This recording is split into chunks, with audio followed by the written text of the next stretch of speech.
As we descended down toward the gates, it was uncanny. The farms, the buildings, even the trees, all looked exactly alike to my compound. It was like a wound had just closed, only for a thin, sharp knife to slice through the stitches, letting the flesh flop back down to either side, revealing a fresh gash. The armed man didn't follow us inside. Instead, he headed back up the hill once the gates closed behind us. Maybe he said goodbye. I didn't hear it.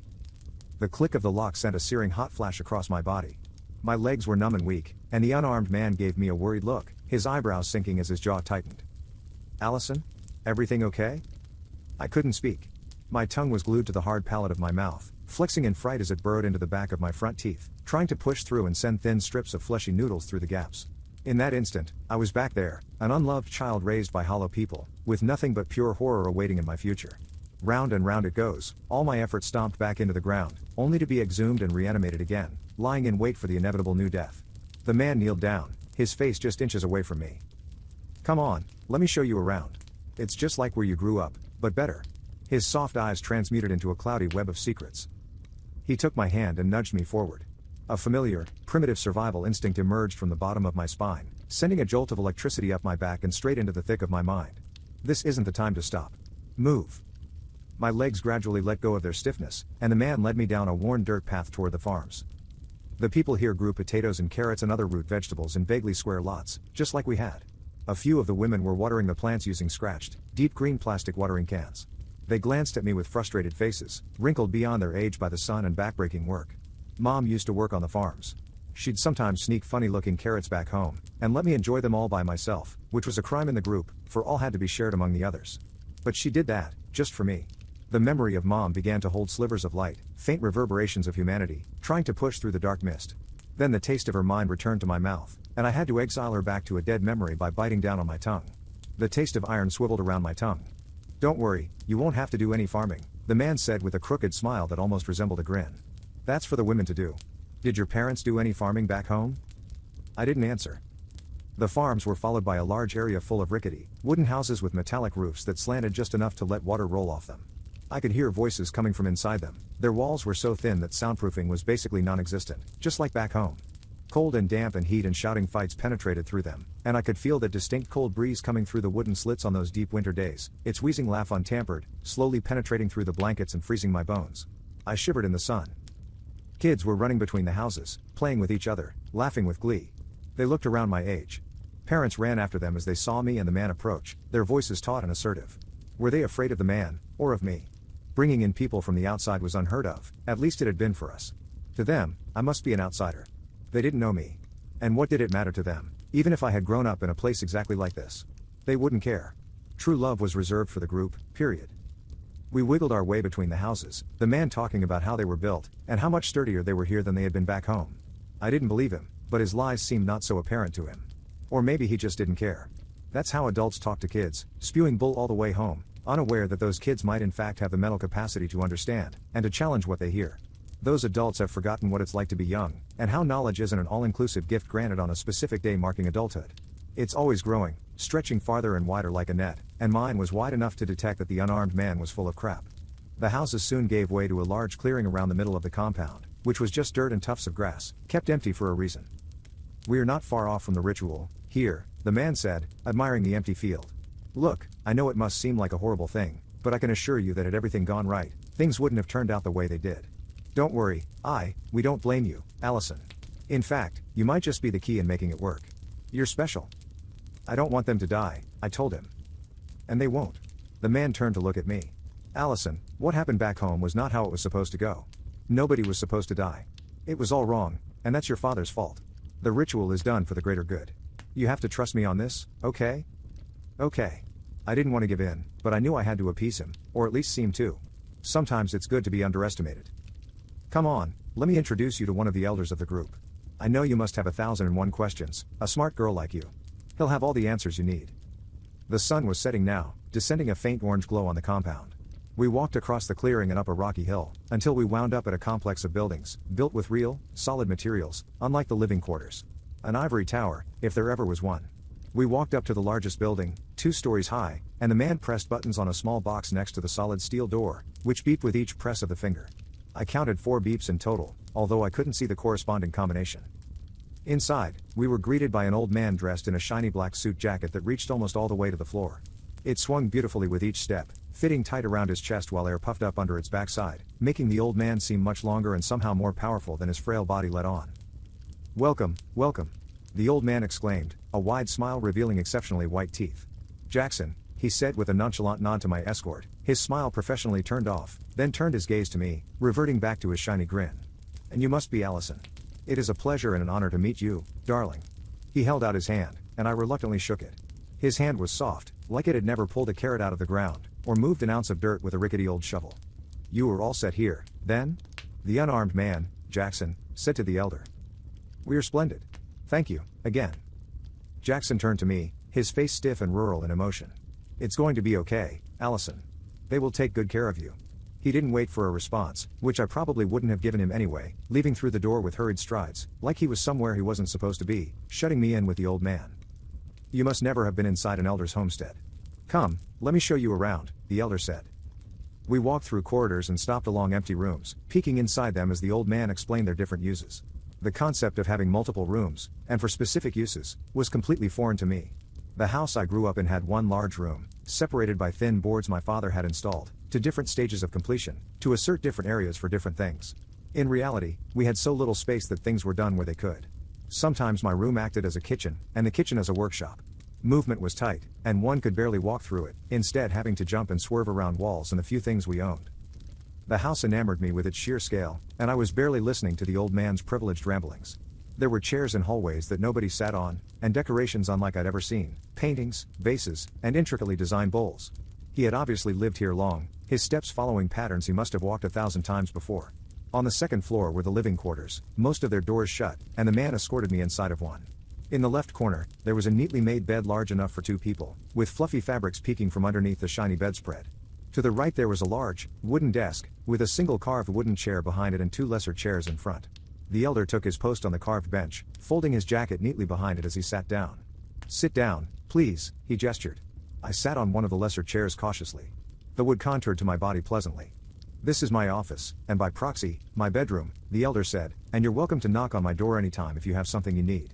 The old man leaned back in his chair, his hands comfortably resting on his lap as he stared at me, awaiting a response. I knew I needed to give him something more than an okay. "Who's Jackson? Does he work for you?" I asked. "Jackson is a part of the Watchers." The man paused for a moment, readjusting himself in the chair. "By now you must have inferred that your compound, your home, is not the only one of its kind. Where we are right now, we call Sector 4. Yours was Sector 2. There's 5 overall, well, 4, now that Sector 2 is out. Jackson and the Watchers make sure that they're all working as they should. They interfere when there's trouble, as they did when the ritual at Sector 2 became compromised following your escape. He's a good man. You can trust him." Words like trust and good had lost all meaning to me, by then. That signature anger started to fester in my stomach, but I did my best to keep my cool. If I was to have any chance here, I needed all the information I could get. "And these sectors, they're all doing the same ritual?" I asked.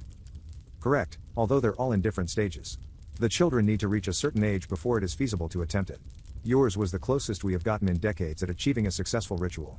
The man paused, and his eyes seemed to dim in deep thought, burrowing deeper into their sockets. "Let me be clear. What happened in Sector 4 was entirely horrific. It was not our intention for things to go down that way, and you are not to blame. Some men, they're unscrupulous.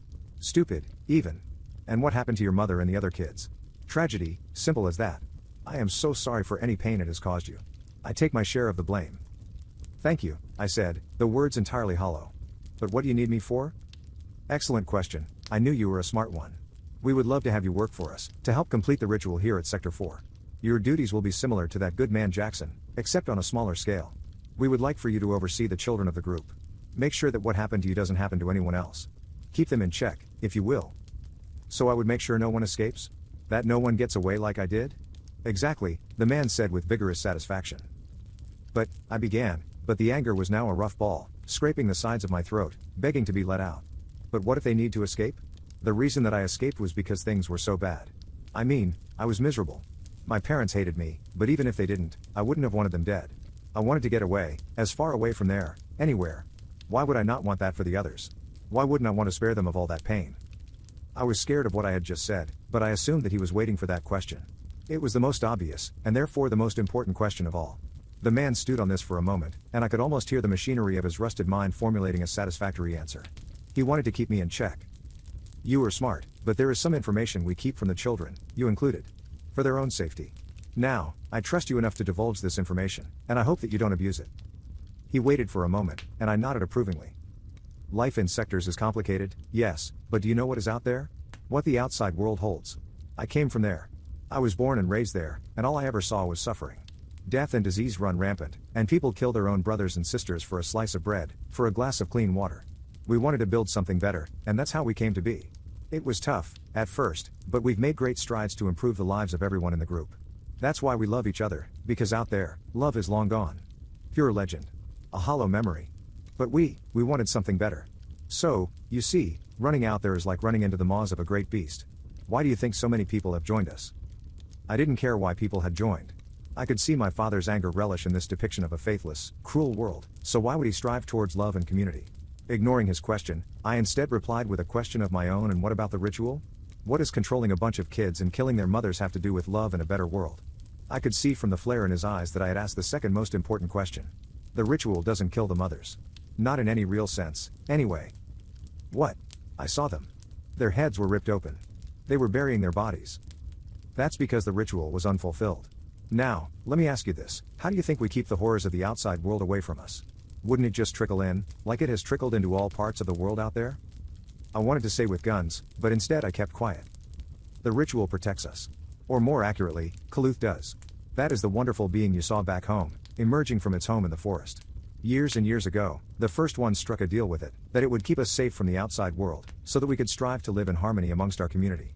Kaluth is far older than any of us, and it took no small sacrifice for it to agree. You see, Kaluth is dying. Slowly, yes, but its time is running out. We agreed to help it birth more of its kind, and that's what the ritual is about. Us and Kaluth form a sort of symbiosis, if you will. We complete each other, one aiding the other. It's a shame you didn't get to see it happen, for it is supposed to be a beautiful thing. So you've never seen it? I hope to see it. One day.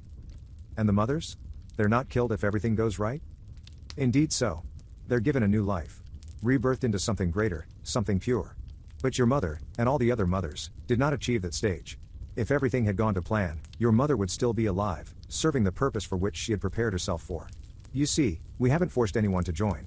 Never have. Your mother was willing to sacrifice her body not because she relented in the face of our power and aggression, it's because she wanted to live again, as something greater. She wanted to be reborn.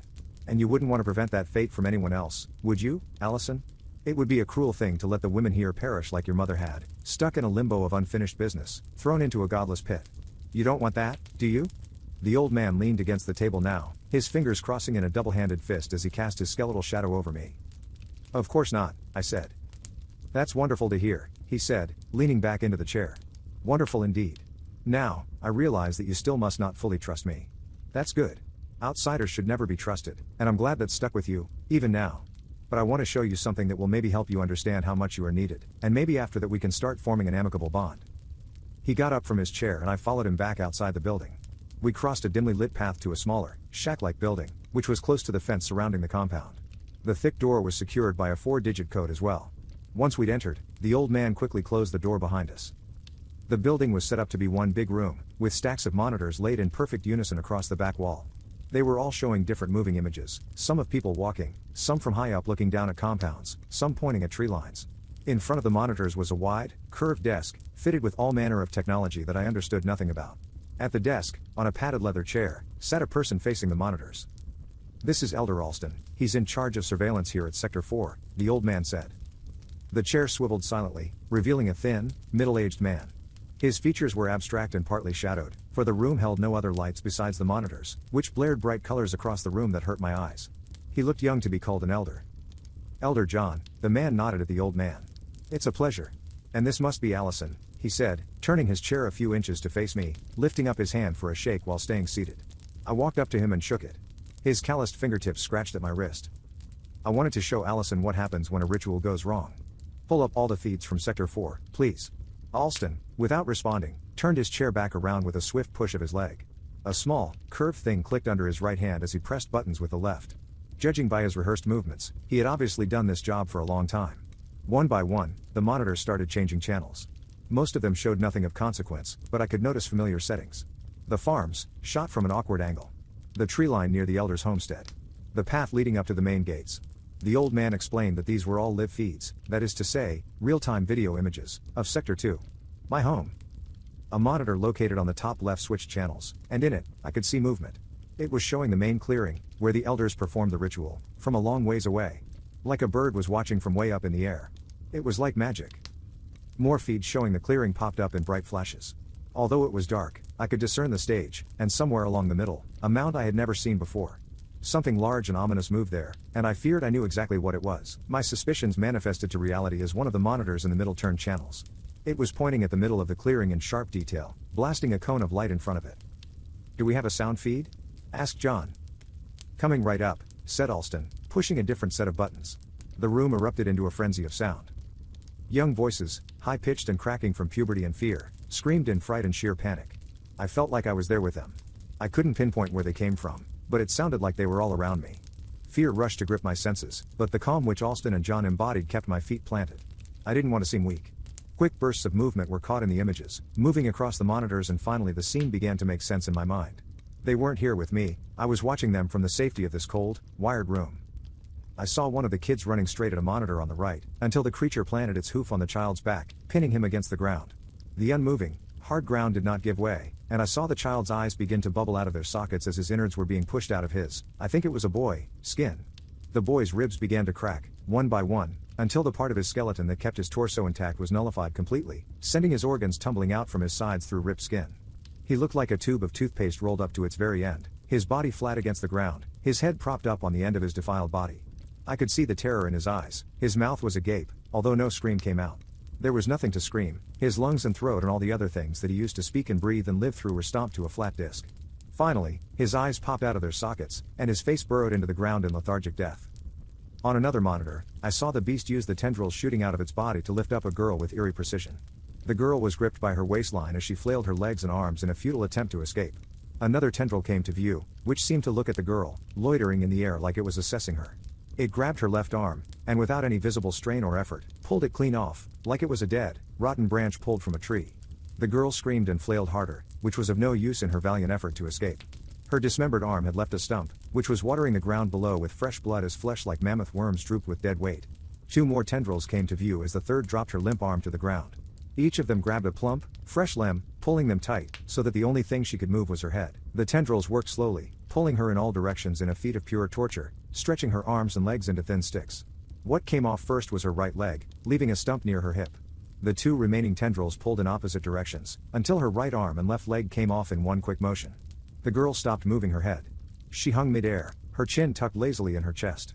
The creature dropped her body to the ground like it was a toy which had lost its interest from too much play. The creature moved, and on another monitor I saw it grab 2 boys, holding them a few feet off the ground in separate tendrils. With a thunderous force, it slammed the boys into each other, their heads craning in the air like they were going to shoot clean off their necks. But they were shown no such mercy. The creature did it again, and again, and again, each slammed faster than the other, until the 2 boys were nothing but a pulping mess of flesh and scattered bone, dropped to the ground below as it moved on to its next victim. The old man must have sensed my distress, suddenly ordering with a commanding voice, "That's enough." Alston pressed a few buttons, and the room became quiet, the monitors switching back to their original feeds. I thought that," my voice quivered. "Jackson said that he would take care of them." "They were too late," Elder John said. "Allison, let me make this clear. None of this was supposed to happen. It was entirely preventable. The Watchers were too late, their swift arrival prevented by the attempted cover-up the men of Sector 2 were trying to accomplish. It was too late, simple as that. Everyone I had ever known was either dead, or about to be. The world turned into a dark void, and I wished I had been among them. I deserved that. Maybe they would have been spared had I not run away. Maybe it would have all been okay, like John said. But he also said that it was not my fault. But how much could I trust him, anyway? At least, until all this, I had been able to trust myself, trust my instincts. Now even that began to waver. I didn't know up from down anymore. That faithful voice that had told me to keep moving, and to keep trudging myself forward in the face of all that I had endured, was now gone. Not a peep came through. I was a husk, a walking curse, a being defiled by its own lustful greed for a better life, one which, for all I knew, was and had always been a figment of my own imagination. "It's getting late," said John. "Thank you, Elder Alston. I think I will show Allison to her quarters now."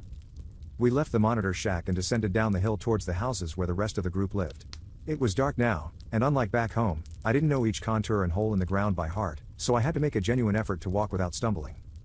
I've arranged for you to live with one of the families. They're good people, and they even have a daughter your age. Well, all of the kids here are your age, more or less. But I think you'll like her. We arrived at a doorstep, and Elder John knocked on the door. By the looks of it, the family was expecting us, for when the mom opened the door, her shirt was clean, and I could see behind her that the house had been dusted and organized in a manner befitting the visit of an elder. "You must be Allison," said the mom. I nodded at her. "I hope we didn't come in too late. I know you're expecting an early morning," John said. "Please, Elder John, not at all," the mom replied. But it was too late. I knew. She worked the farms, which was an early gig, so she'd been looking at a short night of sleep. John kneeled down and faced me. "Well, this is it. Remember what we talked about. They'll take good care of you, and we'll talk more soon." I had nothing to say to him, and I think he knew that. The mom grabbed my hand and escorted me inside as she said her reverent goodbyes to Elder John. Once the door was closed, the mom's shoulders dropped down, and tiredness washed over her face. "It's going to be an early morning, so I'll be heading to bed. You'll be sleeping with Luna," she said. She escorted me to a makeshift room at the far end of the house, where there were two skinny beds placed on opposite sides. On the other one sat a girl with long, dark brown hair and green eyes. An oil lamp was placed on her bedside, and even in the faint light I could see that she was pretty. "Luna," the mom said, "this is Allison. I hope that you two can become friends." Luna didn't bother answering. I could see that same lack of veracity that I'd had cloaking her face. Her mom seemed annoyed at her opposition for friendliness, but perhaps because of her tired state of mind, decided to let it go. "You take the other bed, Allison. This is your home now." "Thank you," I whispered and sat down on the bed, looking both at Luna and her mom, both of whom stayed quiet. "Well, good night then," the mom said. "Luna can show you around tomorrow, if you'd like." She turned to Luna, and her eyebrows furrowed. "Won't you, Luna?" "Sure thing, Mom," Luna said, breaking her angsty silence with sarcasm. Even her voice was pretty, even if it was petty in tone. Once the mom left, Luna quenched the oil lamp, and we were thrust into complete darkness. I fumbled around the bed awkwardly as I took my shoes off and found my way under the thin blanket. I closed my eyes and wished never to open them again. I woke up to Luna making her bed. She had already put on her clothes, and her hair was freshly brushed. I got the sense that she was trying to get out of the house before I woke up, and I wasn't sure if that was because she wanted to let me sleep, or so that she wouldn't have to deal with me. The latter seemed more plausible. As I got up, she immediately gave me a stern look and quickly exited the room, leaving one corner of the bedspread untucked. "You are not leaving without Allison, are you?" said her mom. "She's still sleeping," I heard Luna half whisper. Her mom barged into the room, and saw me sitting up on the bed. "Luna will take you to breakfast," she said, then turned to face the hallway. "Won't you, Luna?" I put on my shoes and darted out of the house. Luna was slouching against the wall, her fingers pulling on the skin of her arm absent-mindedly. Once she saw me, she immediately turned around and started walking. I followed her, keeping myself a few paces back to give her space. The food hall was essentially just a big tent made of army green tarps knotted together to form one giant roof held up by rusted beams, and on its far end was a shack that operated as the kitchen. Once we'd gotten breakfast, which was a torn piece of bread and a bowl of grayish gruel for each, Luna escorted me to some rocks nearby, where we sat to eat. I hadn't felt hunger in so long, but once I got that first bite of bread into my mouth, I couldn't stop eating. Luna kept quiet, so it seemed to serve her well that I could barely take breaths in between bites, let alone try to spark up a conversation. Everything faded away, and all I could think or feel or do was eat. The gruel was exactly the same as it was back home, monotonous, sticky, and slightly salty. But it might as well have been a festive stew with succulent meat and soft carrots and black pepper. When you're hungry enough, anything will taste like heaven. After I was done with my meal, and I could have eaten twice the amount I had, my spirits were slightly lifted. My arms and legs had a newfound reserve of energy, and there was finally something to look forward to, the next meal. So uplifted I was, that I decided to bother Luna. "This place is kinda like my home." "Well, almost exactly like it." Luna turned to me with fury in her eyes. She was still eating, and with her mouth full of gruel she said, "Shut up." Some of the gruel shot out and splattered on the rocks, which looked kind of funny, but I didn't laugh. She gulped violently, forcing her mouth to empty its contents. Almost whispering, she said, "You can't talk about that." "Why not?" "None of the other kids know. About your home, I mean. And they can't know." "But you know." "Duh." "How?" She sighed and set the bowl on her lap. "John made this announcement, like, that you're a foster child or something. That you were rescued from the outside world, and that we need to keep you safe here. You're like some wounded puppy that needed saving." "And you don't believe that? Do you want to know, or are you going to let me finish?" "Sorry." "Okay," she said, sighing again. "After that John came to our house and told me that he needs me to look after you. He said that you're from another place like this, and that he trusts me enough to tell me all this and keep you in check. Basically, he said that I need to keep you from talking your mouth off about your home and whatever else deranged ramblings you might have, and to oversee that you don't try to jump the fence. I guess my parents already knew all that, since he only gave this spiel to me. Look, I know that things aren't as John and the rest of the elders say. I'm not stupid, even though John probably thinks I am. I don't talk much, and I guess that makes me stupid, according to him, anyway. She then continued eating, which I took as a sign that I wasn't going to interrupt her. And you said that you'll do that? After another big gulp, she said on account of him saying that he'd hurt my mom if I didn't, yes. I'm sorry. She didn't reply. We sat silently until she finished her breakfast. After taking our plates back to the food hall, we started walking back to her house, and once there was nobody else in earshot, I said, you know it's possible to get out of here. I know. Why haven't you done it, then? I'm not gonna leave my mom. Why can't you take her with you? Luna's frustration finally boiled over. She stomped in front of me, forcing me to stop walking and look into her eyes. How'd that work out for you, smartass? Where's your mom? What about your dad? Why are you back in a place like the one you just came from, if it's so bloody easy? With that, she stormed off. I didn't follow her. I went back to sit on the rocks. Besides Luna's house, it was the only familiar spot I had in this new place. I didn't dare, or want to, talk to anyone else, and besides, everyone seemed to look at me funny. Like I was sick, or something. I didn't know what to do, so I just sat and stared at nothing. I waited for lunch. Later, Luna came back. She sat down next to me, and joined me in my staring. What you looking at? She asked. Nothing in particular. Just waiting for lunch, I guess. Today's beans and carrot cake, I think. I kinda like it. I kept quietly staring.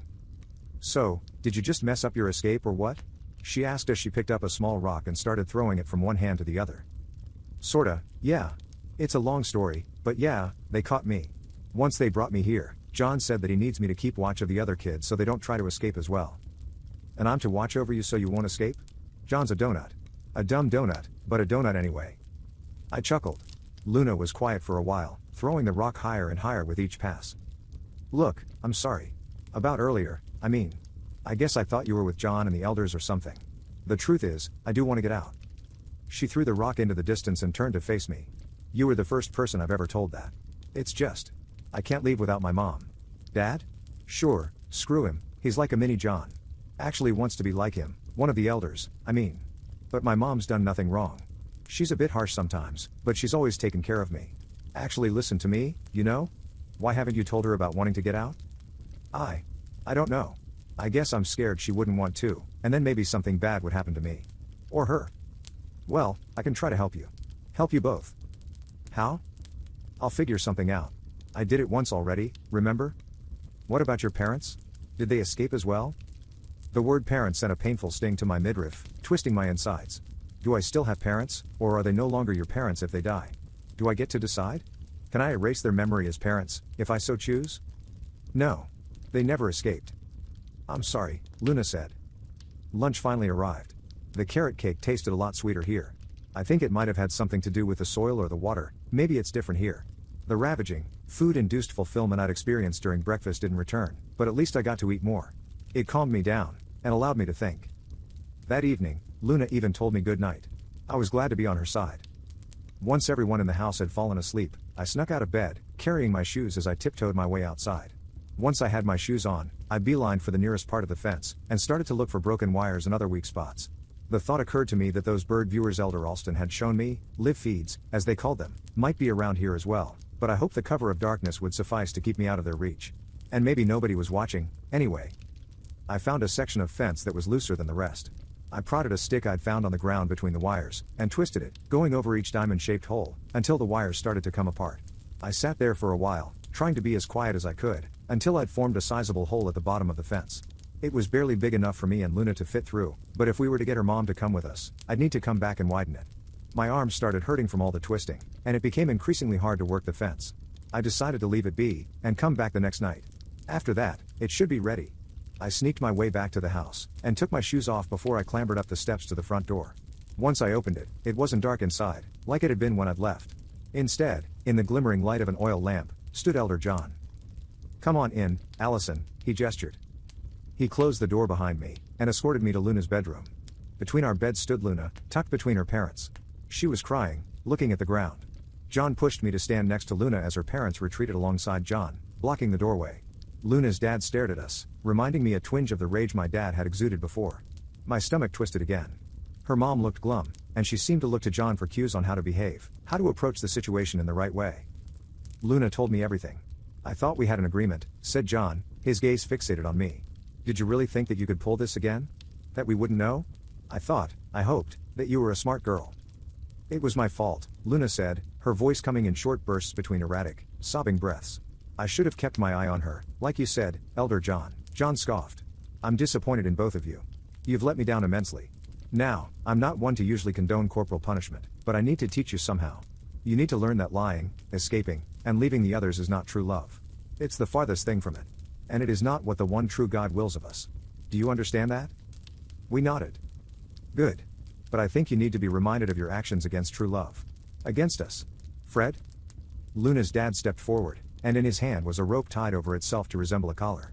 He put it around Luna's neck, and tightened it until her breath came out in sore puffs. Put your head under the bed, he said. Luna sobbed and looked her dad in the eyes. She didn't say anything, but her hands were starting to tremble. Now. Luna jumped from fright like a deer, and quickly, shakily, laid down on the floor on her belly and crawled until her head was under the bed frame.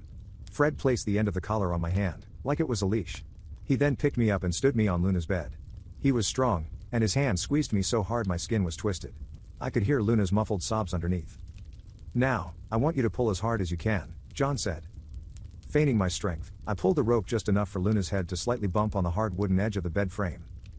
Come on, Allison. The way you were twisting that fence open, I know you're stronger than that. Pull again. And I did. Slightly harder. Luna's head made a nasty, clopping sound as it hit the bed, and a vile, squishy sound as it dropped back down. Again. Harder. And I did, again. Harder. Luna let out a scream and tried to cover her head with her hands, but Fred quickly jumped in and pulled them back, putting his feet over each hand so she couldn't move them. Again. I pulled as hard as I could muster, hoping that it would simply knock Luna out and we could be done with this. I wanted to scream I'm sorry, but I knew it would only fuel John's sadism. Luna's head hit the bed so hard I could feel it vibrate, which was almost immediately ensued by a scrunching, wet sound as her head dropped back to the floor. After that, I couldn't do it anymore.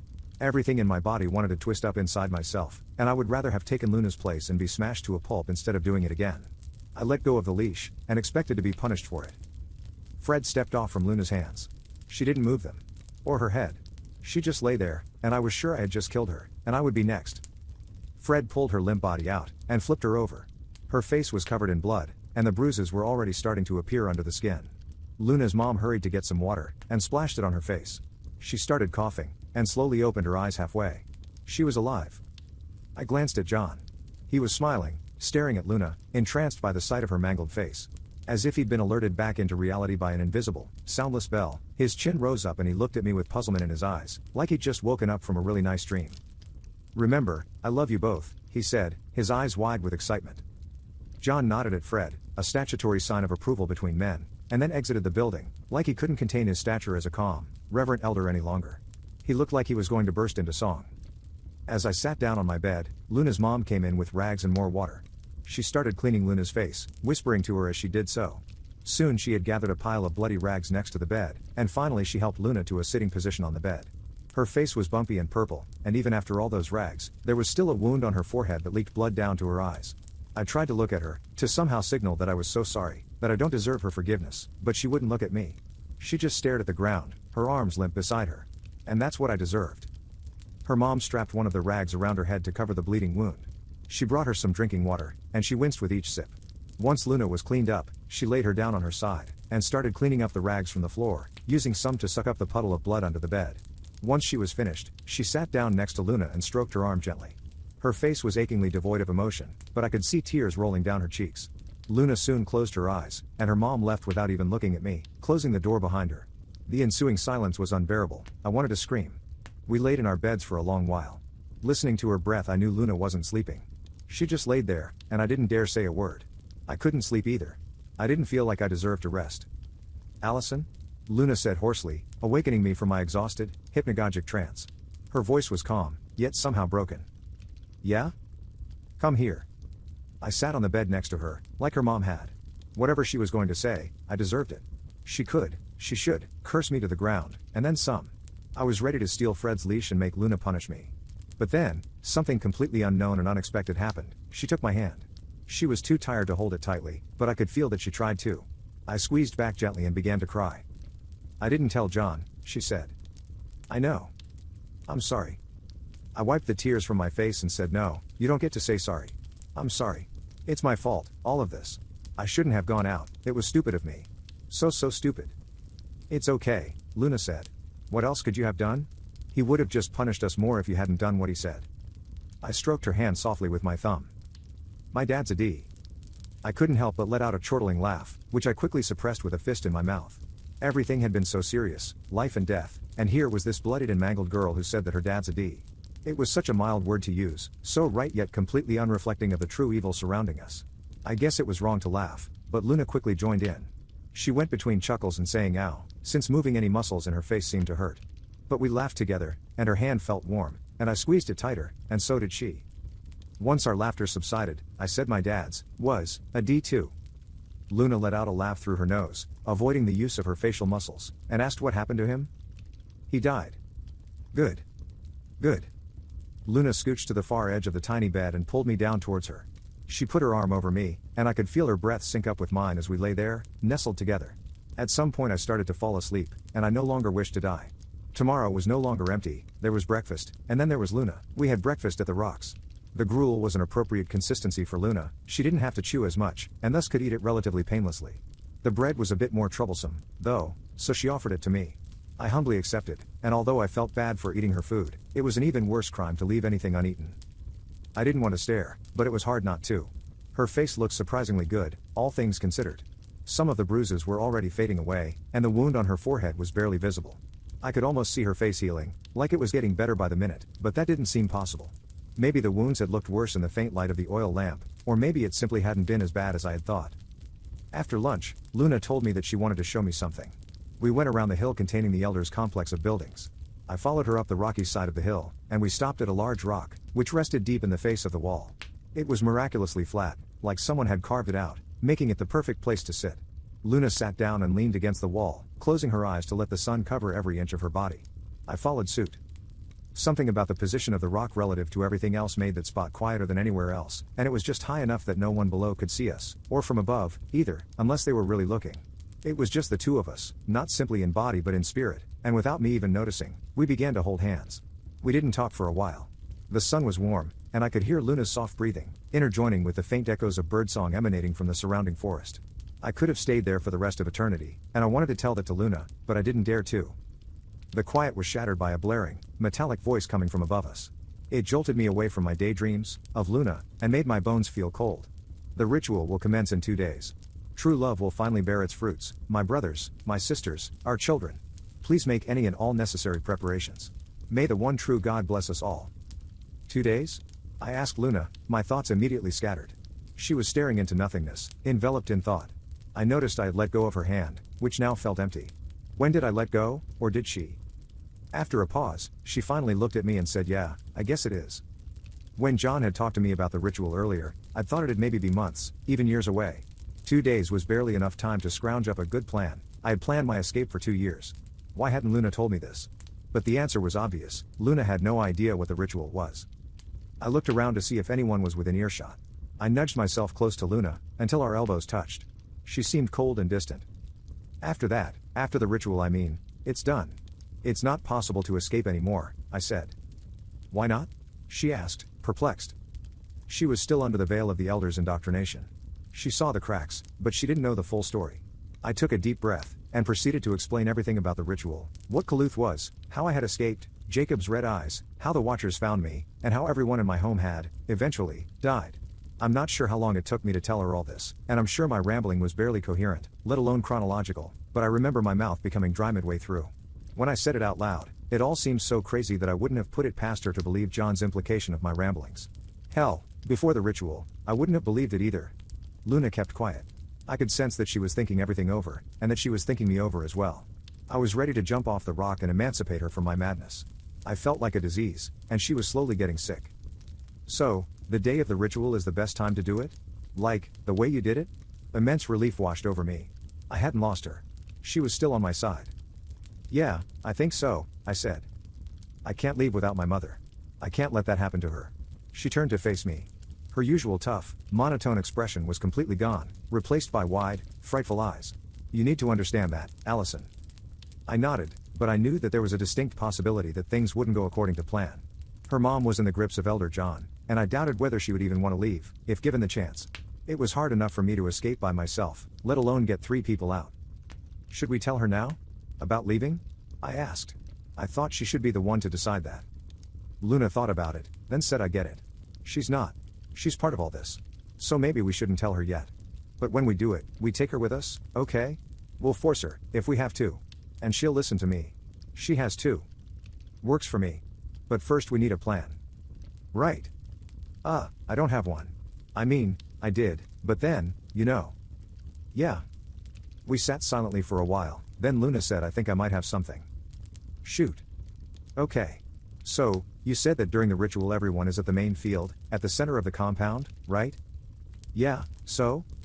She lowered her voice. Well, there's one spot we could go through, right near the main gate. There's a burrow that goes under the fence, and I think it's just big enough to crawl under. They used to patch it up, but when it rains, it always comes back. Eventually they just stopped, so it's been there for at least a year. Anyway, it's near the gate, which is always guarded by some of the men, so it's not like anyone could sneak through. But if all the men are at the field, then it's unguarded, and we could go through. Luna smiled. You think it could work? She asked. I got the impression that she thought of me as the expert, which I guess wasn't an entirely undeserved title. It's probably our best bet, I said. But there's still going to be watching that spot with the live feeds, so we need to be quick. And then there's of course your dad. I can take care of him. But then they'll just replace him. Right. But I know that the elders won't get their hands dirty, and they'll be busy leading the ritual anyway. I doubt they'll bring in a watcher to replace him. Everyone was so spooked when you were brought in by an outsider, you know. The smartest move is for them to just have one of the other dads come and do it, after he's done with his own family.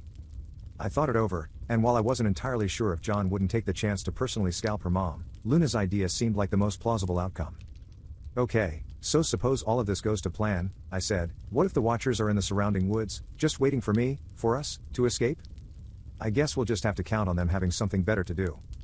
Yeah, like shoot up another sector or... My sentence was cut short by a scream coming from afar on our right. We stood up to look, and on the main field, I saw a man being dragged. We quickly made our way back down and headed towards the barren field. By the time we got there, a crowd had gathered. We slipped between them for a better look. 3 men held down another man, standing over his arms and legs to prevent him from squirming. He was still screaming, but his face was in direct contact with the ground, which made his voice muffled as he puffed rough sand out with each breath. I heard something squeaking in the distance, and saw 2 more men rolling something big towards us. Once they were close enough, I saw that it was made of strong, dark wood, with 3 adjacent holes carved on the top, the one in the middle, which was larger than the others. They unlatched something, and the holes were split in 2 as they opened up the apparatus. They placed the man's arms and head onto the crescent slits, then brought the apparatus back into its closed state, trapping him into it. He was slightly bent over, and his arms and head looked detached from the rest of his body as they dangled from the holes. He tried kicking the wooden thing, but it wouldn't budge. The men stood around, and from the hill descended Father John, alongside 2 other elders who I had never seen before, who sported similar black jackets to the one Elder John always wore. The trapped man screamed for help, but once the men saw the elders approach, one of them hit him in the face. He quieted down, and the edge of his lip began to trickle with blood. It looked like it had been split in 2. Once the elders closed in, the crowd took a few steps back. Luna grabbed my arm, and we followed their movements, trying to blend into the crowd as best we could. Elder John stood forward and looked at the man, and then turned to face the crowd. This man has plotted against us, he said, with mad power in his voice. He didn't sound like a frail old man, he sounded like a tyrant. True love forbids wrongdoing against thy own brothers and sisters. This man plotted for the escape of his child, which would therefore bring us all to ruin. I'm sure you can all understand that this is not right. For one of us to leave brings everyone closer to the dangers of the outside world. This is not what the one true God wills us. It is not the mark of a sane man. The crowd kept quiet. I wasn't sure if it was because they believed in what John was saying, or because they were too afraid to stand up and say something. How many of them thought like Luna and I did? It was impossible to say. How ungrateful must he be, to scheme for escape? Elder John continued. After the refuge we have given him, his wife, and his son? The food they eat, the water they drink, and the companionship that we have blessed them with? And what else can we do, but give him a reminder of his dissidence? He said, his voice now low and directed at the man more than the crowd. As if on cue, one of the men emerged with a handsaw. John nodded at him, and took a few steps back to rejoin the elders. John's gaze shifted to me, like he had somehow known I had been in the crowd the whole time. He smiled in the exact same way he had when Fred had pulled Luna out from under the bed. A cold fury ran up my spine. In his presence, I had been tiptoeing the line between fear and rage, and now that line had broken, and I ended up falling to the side of head-splitting anger. The only thing I could think was "I hate you," the words salient and real. The man with the handsaw approached the man in the apparatus, and began to move the jagged blade across his bare arm. The man erupted in a cacophony of shrieks, but he was trapped, unable to move anything but his feet and legs. The mightily thick wood made sure to keep him in place. He kicked and flailed, his hand clenching in a fist as the saw burrowed deeper with each swipe, but he could do nothing to protect himself. Although surrounded by his group, he was completely alone, and we watched. Both of the men were quickly drenched in blood, and the sound coming from the saw's movements became quiet, at least until it hit the bone. The man could barely make a fist anymore, and his face was splattered with blood which streamed down alongside his tears. The bone proved difficult to cut through, and each swipe came in a jagged, violent burst that was like two rocks being scraped together. Luna squeezed my arm so tight it began to hurt, but I didn't care. It felt better to feel pain, to somehow be a part of the man's experience, to empathize through suffering.